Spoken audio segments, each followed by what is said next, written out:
Buen día, hoy vamos a ver el tema 22, estructuras secretoras. Lo vamos a ir viendo rapidito porque es un tema bastante largo. Primero vamos a mencionar que la secreción es la síntesis y liberación de sustancias. Esta secreción puede ser interna o externa en la planta. La interna es cuando los productos quedan en el citoplasma o la vacuola o en cavidades internas de la planta, y la externa es cuando los productos salen al exterior de la planta. ¿Cuáles son las sustancias secretadas? Y esto es importante para hacer una relación con la importancia económica que vamos a ver en este tema. Esas sustancias pueden ser iones excedentes que a veces se eliminan como sales o se acumulan como cristales varios, polisacáridos, estos son muy importantes ya que pueden ser azúcares, mucílagos, sustancias de la pared celular, compuestos grasos y enzimas, hormonas, alcaloides, taninos, terpenos, resinas. ¿Cuáles son los mecanismos de secreción? Eh, los mecanismos de secreción pueden ser pasivos por simple ósmosis, o sea, por una diferencia de concentración de una sustancia, pasa de un lugar al otro, y puede ser también por secreción activa. En este caso vamos a tener tres tipos de secreción activa. La écrina es cuando hay intervención de bombas moleculares ubicadas en la membrana citoplasmática o en el tonoplasto, que facilitan el transporte activo de sustancias con gasto de ATP. El segundo tipo de secreción activa es la secreción granulocrina. Este tipo ya lo habíamos visto cuando estudiamos el tema célula. Se debe a la formación de vesículas que provienen desde el retículo endoplasmático, que pasan por el dictiosoma, o desde ambas, y el contenido de la vesícula puede sintetizarse dentro de la vesícula o puede pasar del citoplasma también por medio de bombas moleculares con gasto de energía, o sea, un transporte activo desde el citoplasma hacia el interior de las vesículas. Y por último, las vesículas terminan en la membrana citoplasmática, se adhieren a ella y pasan a formar parte de esa membrana citoplasmática. En los dos casos mencionados anteriormente, la secreción écrina y granulocrina, la célula permanece viva. En este tercer tipo de secreción activa, la holocrina, vamos a tener que la célula se destruye, hay ruptura y desintegración, o sea, por lisis celular. Esto nos va a formar un canal lisígeno, por ejemplo, u otro tipo de cavidades, pero sí o sí tiene que provenir de la ruptura o lisis celular, o sea, provocando la muerte de la célula. En los tipos de secreción merocrina, o sea, los tipos donde las células eh, permanecen vivas en la secreción activa, pueden haber modificaciones celulares que permiten que la membrana citoplasmática aumente mucho de superficie y entonces aparecen las llamadas células de transferencia. Acá podemos ver un tricoma secretor que está recibiendo por vía simplástica productos del floema, va a atravesar la pared de la célula hacia el exterior. El producto secretado se va a almacenar acá en este espacio subcuticular. Esto que está marcado con C es la cutícula. Y si hacemos un detalle acá donde está este rectángulo y lo ampliamos, vamos a ver que hay excrescencias de la pared primaria, o sea, la pared se vuelve laberíntica a fin de que la membrana citoplasmática aumente su superficie y puede llegar a aumentar hasta 10 veces su superficie, y de esta forma aumenta también el número de bombas moleculares que están haciendo ese transporte activo. En muchas estructuras secretoras, las células basales poseen un engrosamiento del tipo banda de Caspary que están impregnados con cutina y suberina.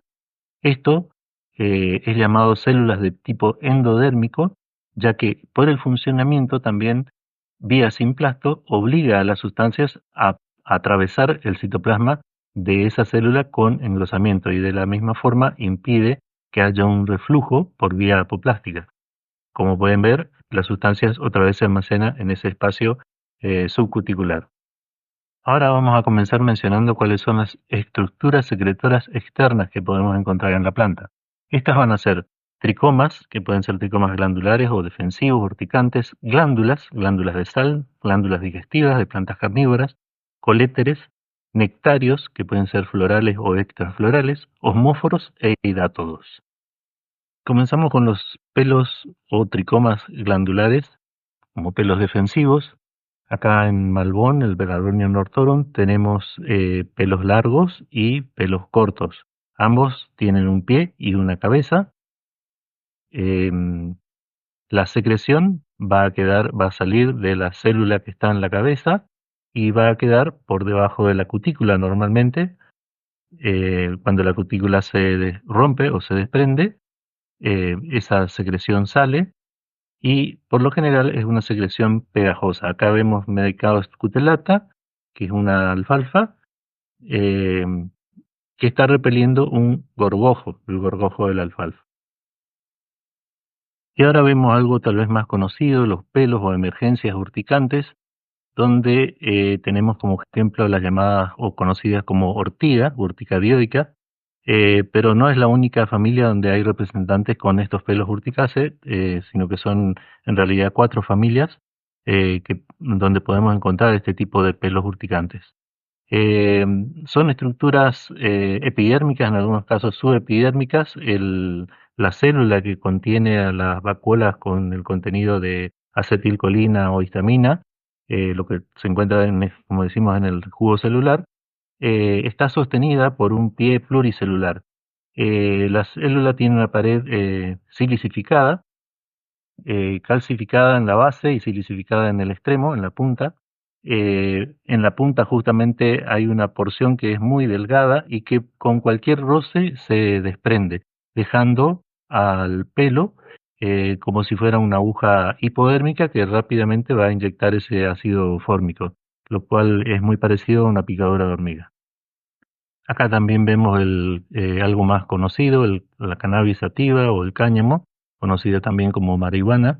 Eh, la sustancia que interviene es el tetrahidrocannabinol y otras sustancias alucinógenas. O sea, también esto se encuentra en las hojas y en las flores de la planta. Una vez que están secas y trituradas, se lo conoce como marihuana.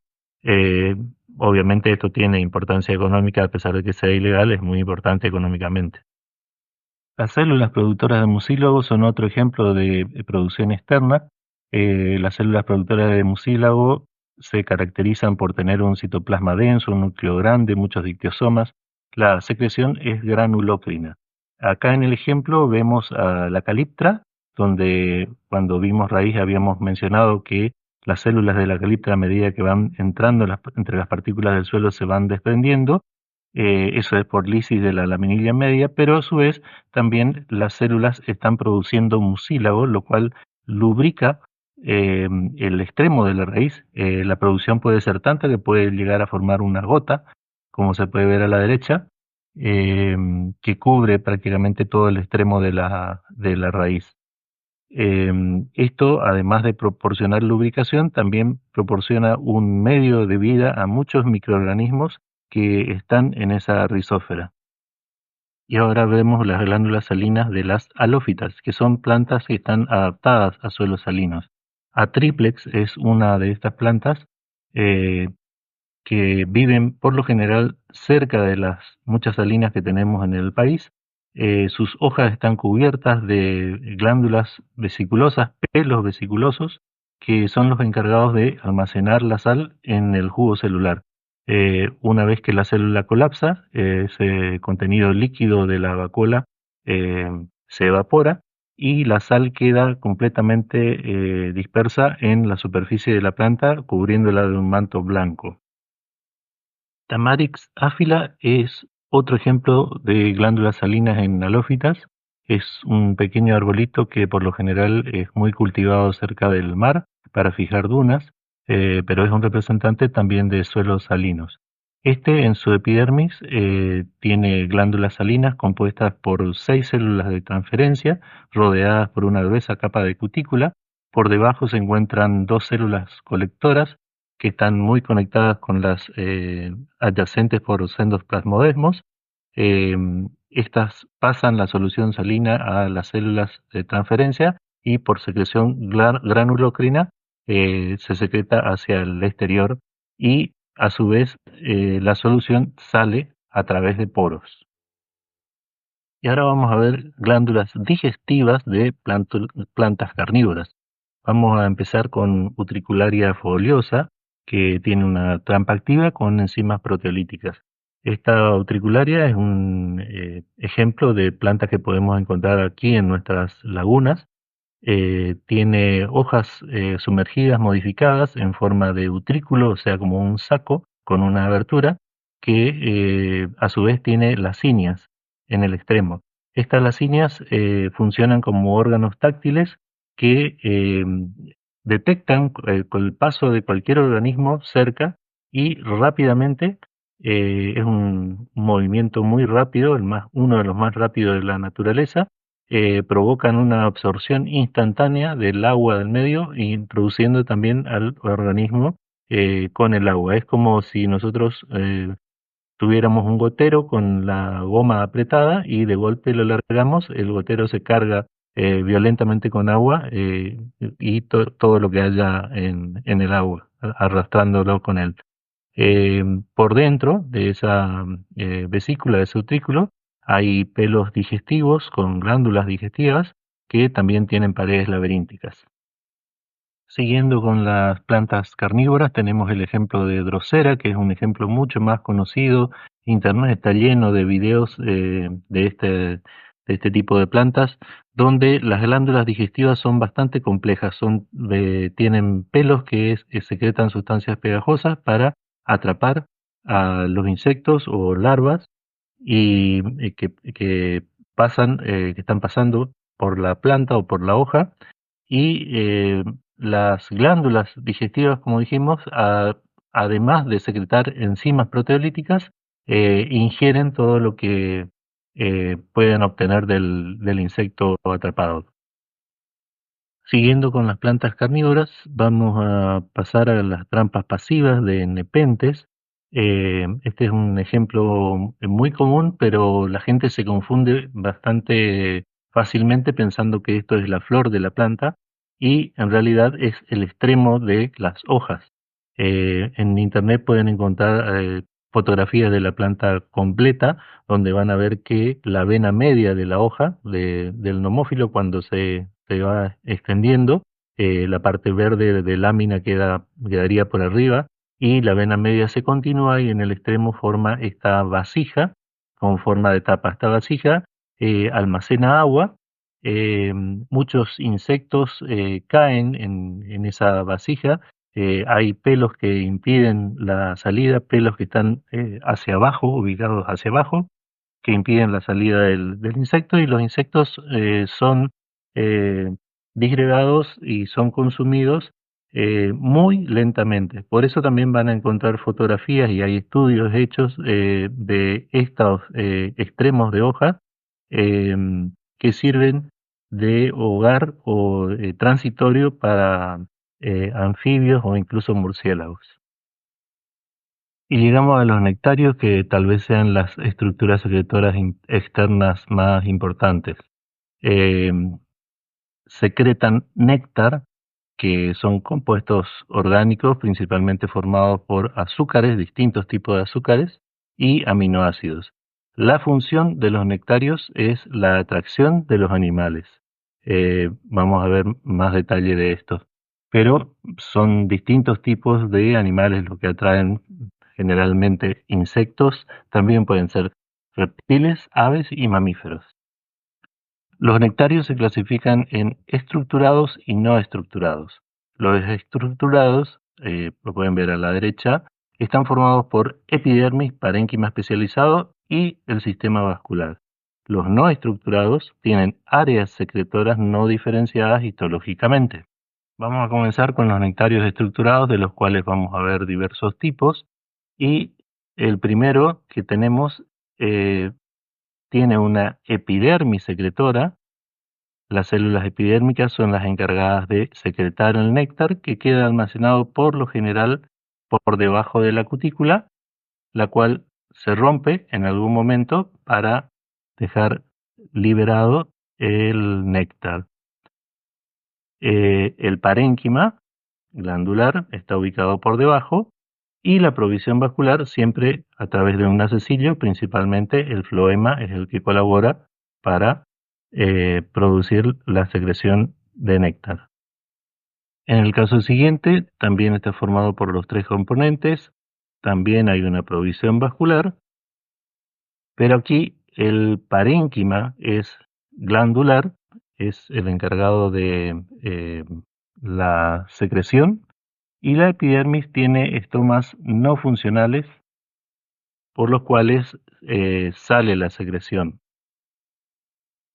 Y el tercer caso también va a estar formado por los tres componentes, donde vamos a tener una provisión vascular nuevamente a través de los acecilios, en este caso en nectarios florales. El parénquima nuevamente es glandular y encargado de producir la secreción de néctar, y la epidermis tiene tricomas que son los encargados de dirigir la secreción hasta el exterior. Otra forma de clasificación de los nectarios es en florales y extraflorales. Esto es importante según la función que van a cumplir cada uno, ya que los nectarios florales por lo general atraen a los animales para que se produzca la polinización, y los extraflorales atraen a los animales, principalmente insectos, para que cumplan la función de protección de la planta. Uno de los nectarios extraflorales más comunes es el que encontramos en Passiflora cerulea, la planta de Burucuyá, donde nos encontramos con un nectario estructurado, donde hay una epidermis secretora, hay una provisión vascular, o sea, el acecilio llega prácticamente hasta esa estructura, y podemos encontrarla normalmente en las bases foliares, en los pecíolos y también en partes de la lámina de la hoja de la planta. Como les decía, cumple la función de atracción de animales, pero que van a cumplir con una función de protección de la planta. O sea, allí vemos a una hormiga que está libando el néctar justamente de uno de los nectarios, y estas hormigas en grupo defienden a la planta de atacantes como por ejemplo orugas que vayan a consumir a la planta. Más o menos lo mismo también vamos a encontrar en la planta de ricino, o también conocida como tártago, donde podemos ver estas protuberancias que son los nectarios extraflorales. Los nectarios florales, como el nombre lo dice, van a estar ubicados en la flor, y podemos tener nectarios talámicos, o sea, aquellos que están ubicados en el tálamo o receptáculo de la flor, nectarios florales ováricos, que por lo general están ubicados en los septos del ovario, periánticos, ubicados en los antófilos, en el perianto, o estaminales, ubicados en el androceo, en el estambre. Los nectarios florales talámicos son muchos, son muy fáciles de encontrar. Acá, como ejemplo, estamos utilizando una flor de citrus. Fíjense que está ubicado en el tálamo, o sea, en el receptáculo, justo por debajo o en la base del ovario. Acá lo tienen en forma esquemática. También es un nectario estructurado donde el parénquima es glandular y la secreción sale a través de estoma. Y acá tenemos nectarios florales septales, donde podemos ver en la flor del gladiolo que los nectarios ováricos están ubicados justamente en los septos. Están entre septos que están separando a los lóculos. Fíjense, acá tenemos un corte visto con una lupa, esto es esquemático. Hay una extensión, o sea, llegan hasta arriba estos nectarios, pero se los puede encontrar fácilmente haciendo un corte transversal de ovario, donde se pueden ver los lóculos con los óvulos y los nectarios están ubicados en esta posición. Y aquí tenemos ejemplos de nectarios periánticos, donde podemos ver esos nectarios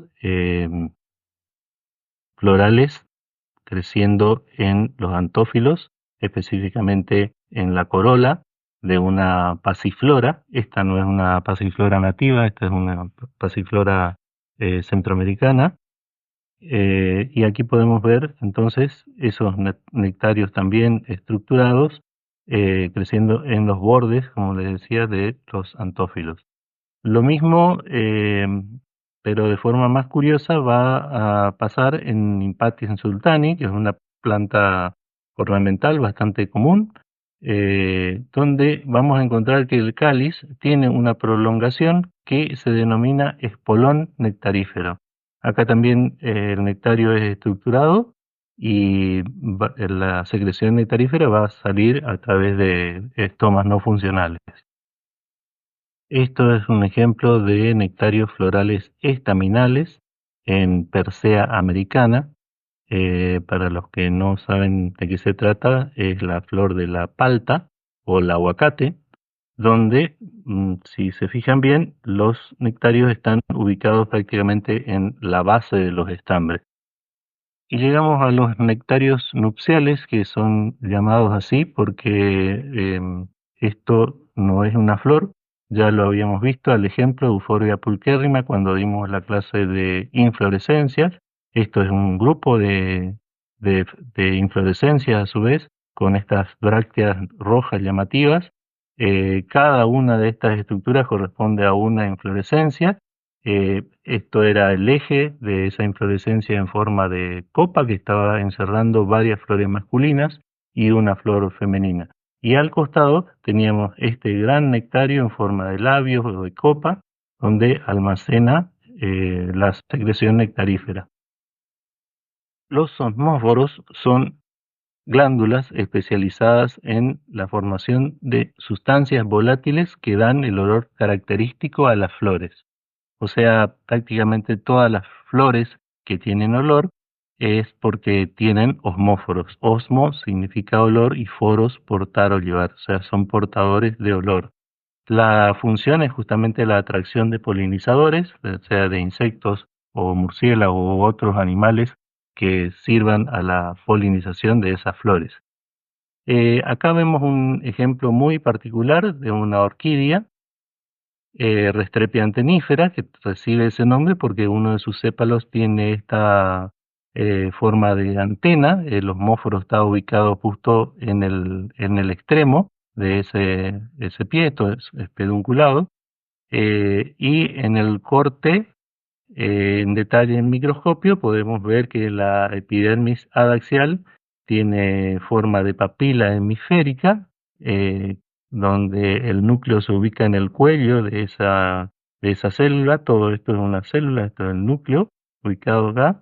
Y por debajo hay parénquima con mucho almidón, o sea, células con gran contenido de almidón. Ese almidón se va consumiendo a medida que se van produciendo las sustancias volátiles. Esas sustancias volátiles atraviesan fácilmente la pared y la cutícula. Los hidátodos son estructuras especializadas en la liberación de agua líquida de la planta por un fenómeno llamado gutación, que después lo van a ver en detalle en fisiología vegetal. Estas estructuras se encuentran en muchísimas plantas, principalmente en las gramíneas, donde el fenómeno es pasivo, o sea, es por simple ósmosis, por la presión ejercida desde la absorción de agua desde las raíces hasta la liberación del agua en las hojas. Esto es bastante común de ver, pero muchas veces se confunde con gotas de rocío. Y lo más conveniente es fijarse bien dónde están ubicadas las gotas de agua. También se las puede ver en plantas de interior, en muchas aráceas que son utilizadas como ornamentales en el interior. En el interior no hay rocío, pero allí también se produce la liberación de agua en forma líquida, llegando en algunos casos a liberarse hasta 300 mililitros por día. Entre los hidatos activos tenemos dos tipos. Son activos porque son glándulas que funcionan independientemente de la presión osmótica y Un tipo es el epidérmico o tricómico, también llamado así, porque la liberación del agua se realiza a través de pelos pedunculados y con cabezuelas. Y el ejemplo que tenemos acá es el llamado hidatodo epitémico. Se llama así por un tejido que se encuentra justo por debajo de estomas modificados no funcionales, que es el epitema, que lo pueden ver acá, que normalmente se encuentra al final de algún acecillo en la hoja, acecillo que termina por lo general en el margen o hacia el margen. Ese epitema va a estar rodeado completamente por células bien compactas y cutinizadas, formando una vaina endodérmica que lo que hace es impedir el reflujo, o sea que el agua vuelva y el agua se acumula por debajo de ese estoma modificado y es liberado al exterior. Aquí se lo puede ver desde el exterior, en el extremo de un ejemplo llamado Physocarpus, donde podemos ver los estomas no funcionales, que son los encargados de liberar el agua líquida desde el hidátodo epitémico. Como estructuras secretoras internas vamos a ver idioblastos, cavidades anales y laticíferos. Entre los idioblastos, entonces vamos a ver a las células secretoras o idioblastos secretores que pueden ser solitarios o estar en grupos. Están ubicados por lo general en cualquier parte de la planta, tanto en estructura vegetativa como en estructura reproductiva. Su forma es muy variable, desde células isodiamétricas, alargadas o ramificadas, y la producción de sustancias es muy variable. En este caso tenemos células mucilaginosas en una cactácea llamada Acanthocereus colombianus. También existen este tipo de células mucilaginosas en las plantas, en muchas plantas carnosas. Acá especialmente eh, hay una gran producción de polisacáridos que permite la absorción y retención de agua. La liberación es granulócrina y el mucílago queda entre la pared y la membrana citoplasmática hasta que por último degenera completamente el protoplasto y es reemplazado directamente por mucílago. Las células oleíferas están también entre los idioblastos más comunes. Son células especializadas en la retención de aceites esenciales que pueden dar un olor característico a la planta, como por ejemplo acá tenemos a Cinnamomum ceylanicum, la canela, donde vamos a encontrar estas células oleíferas. Acá lo podemos ver en la hoja, pero también lo más común o lo más conocido es que se encuentren en la corteza. También vamos a encontrar ese tipo de células oleíferas en el rizoma del jengibre.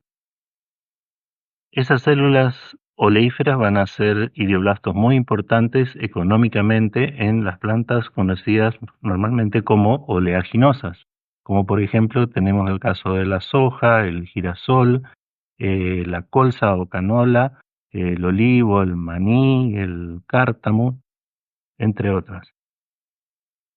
Los canales esquizógenos se encuentran en algunas plantas, principalmente en los tallos de las plantas, em, y se originan de una forma muy particular debido a la desintegración de la laminilla media, de donde se va a formar el canal esquizógeno.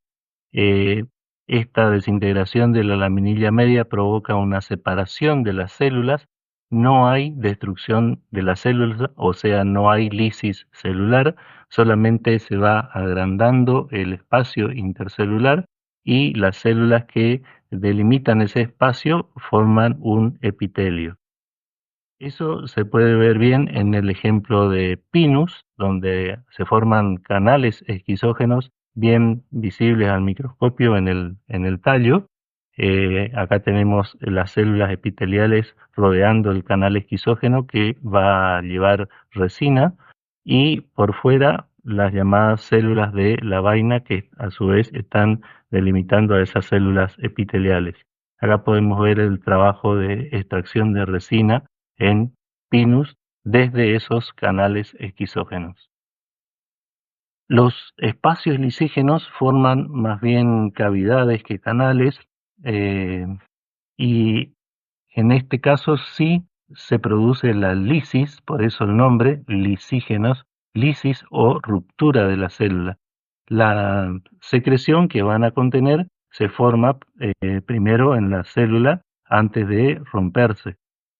Primero se rompe una o un grupo de células y luego se van rompiendo las que están al lado para dejar esta cavidad con restos de células y el contenido de la secreción.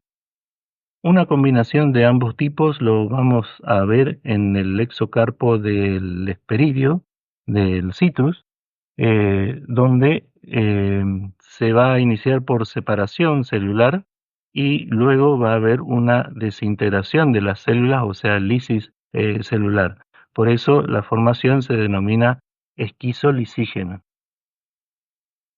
Y llegamos a los laticíferos, que son estructuras de secreción interna encargadas de producir látex. El término proviene del griego leche, justamente porque la sustancia que producen los laticíferos es un líquido acuoso, ligeramente gomoso, de color blanquecino por lo general. También puede ser traslúcido, en algunos casos es amarillento, anaranjado, hasta casi rojizo. La composición es muy variada, puede llegar a tener principalmente agua con ácidos y sales. Muchos tienen carbohidratos, lípidos, proteínas, mucílagos, gomas, vitaminas, y son muy conocidos los que tienen enzimas, alcaloides y taninos, sobre todo los comercialmente conocidos. Vemos ejemplos de papaver somnífero, una papaverácea, que ahora la vamos a ver de nuevo, también una caricácea, la carica papaya, y euforbiácea, que son de las familias características productoras de látex, junto con las apocináceas y asclepiadáceas.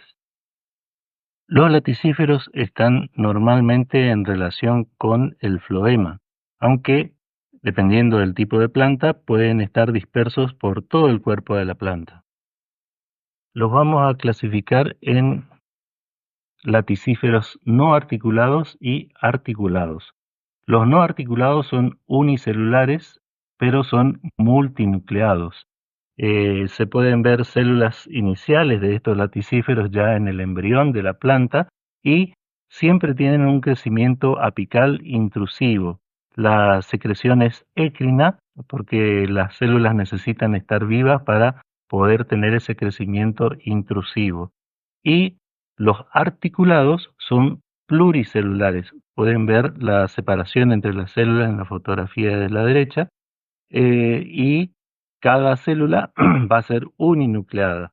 Va a haber diferenciación de nuevas células porque la secreción es holócrina, o sea, una vez que se termina la secreción, por lo general la célula se destruye. Los laticíferos no articulados, que dijimos eran unicelulares, a su vez pueden ser no ramificados o ramificados.